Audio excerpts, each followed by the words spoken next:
right? And I think that was the spirit of Yassine's statement, that we also want to break it down by country. And also, we haven't looked at consumer data, right?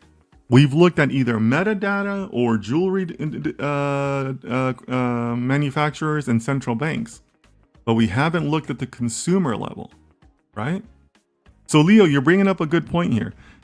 When you're doing these studies and when you're doing this type of analysis, it's very important that you keep clear on the different segments that you're looking at, right? Data is all about segmentation, right?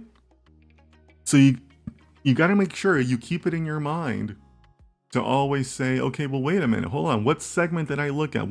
What is the definition of that segment, right?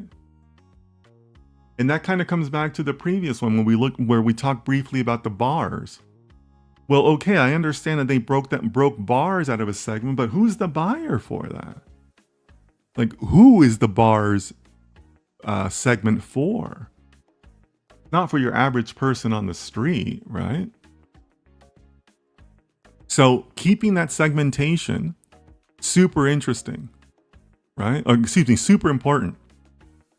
Like, remember earlier I pointed out, hey, this chart title about China is catching my eye. Okay, great, but we haven't looked at China. We looked at Asia, right? Asia is not China. Asia is much more than that, right? Applying local knowledge, I know that Thailand is a huge consumer of gold, especially at the consumer level. So you can't say that we've looked at China data, we've looked at Asia data, right? So yeah, you're bringing up a good point, Leah, but I encourage all of you to always keep that segmentation clear.